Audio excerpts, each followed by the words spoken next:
Salut à tous, bienvenue sur les infos de BitConnX du 20 octobre 2016. Ici, on va parler comme d'habitude des informations autour du Bitcoin et des crypto-monnaies à travers les informations du monde entier. Donc au sommaire aujourd'hui, nous allons d'abord aller aux États-Unis, parler un petit peu des élections américaines et des frères Winklevoss. Ensuite, direction le Japon avec la fiscalité du Bitcoin qui va changer. Et on parlera aussi du Mitsubishi Financial Group. Ensuite, on revient en Europe avec la BCE avant de repartir vers l'Inde. Et pour finir ces informations, on ira voir un petit peu ce qui se passe sur Ethereum.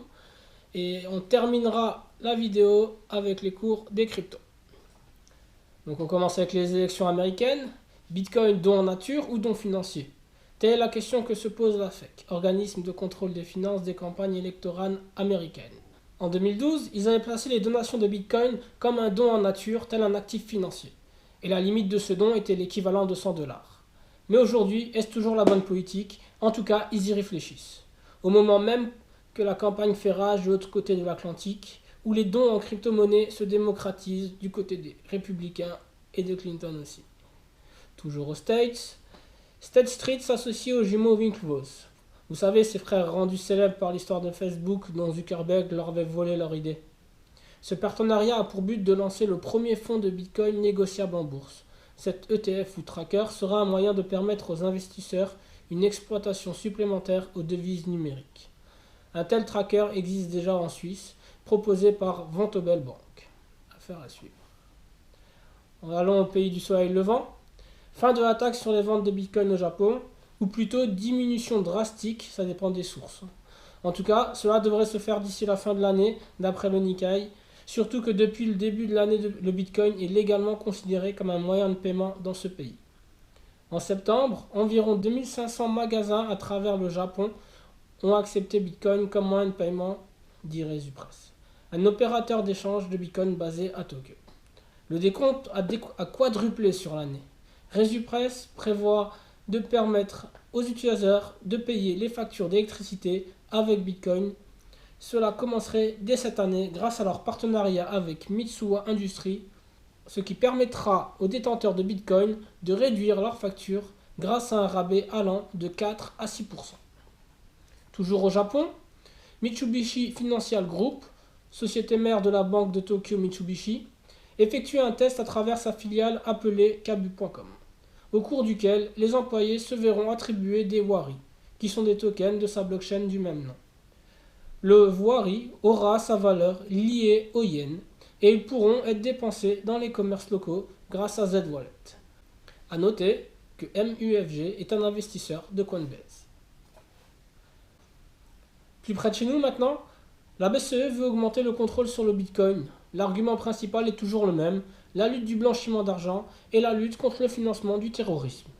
Mais nous ne sommes pas dupes. À l'heure où les fiat battent de l'aile, à commencer par le livre sterling, il faut bien mettre des mesures en place pour freiner la chute inévitable que connaîtra l'euro dans ces prochains temps.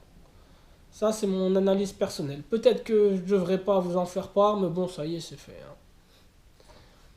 On finit ce tour du monde avec l'Inde, un peu comme d'hab. CoinSecure a lancé son application sur Android, simplifiant la tâche d'achat du BTC au grand public indien. Il faut savoir que 190 millions d'Indiens possèdent un smartphone et cela ne cesse de s'accroître. CoinSecure a par ailleurs un partenariat avec OKCoin afin de développer le transfert de fonds international pour ses usagers. La concurrence fait rage en Inde entre les différentes startups dont j'ai parlé dans mes précédentes vidéos avec Unioncoin et ZPay qui essayent toutes de s'accaparer la plus grande population de jeunes du monde, les Indiens. En tout cas, depuis hier soir, on peut constater qu'il y a bouchon sur le réseau qui coïncide avec le début de Diwali. Simple hasard? Cela m'amène à parler de Segwit, qui devrait être mise en place d'ici mi-novembre, ce qui permettra par la suite le déploiement de Lightning. Plus d'infos sur bitcoin.fr. Mais pour faire simple, à l'heure actuelle, le réseau Bitcoin peut gérer 7 transactions par seconde contre 2000 pour Visa. Ces deux solutions énumérées précédemment vont permettre à Bitcoin de gérer des milliers de transactions par seconde à très faible coût. Prions pour que cela fonctionne. Petit mot sur Ethereum. L'hard fork est sans majeur problème mardi dernier, mais les attaques DOS durent toujours. Une seconde hard fork est déjà prévue et Shapeshift a suspendu provisoirement toutes ses transactions d'Ether sur sa plateforme. La taille de la blockchain Ethereum est propice à ce genre d'attaque. Est-ce que ces dernières vont rendre plus forte la blockchain ou va-t-elle finir par s'écrouler alors qu'elle pèse quand même 1 milliard de dollars? On finit cette vidéo comme d'habitude avec un coup d'œil rapide sur le cours des monnaies.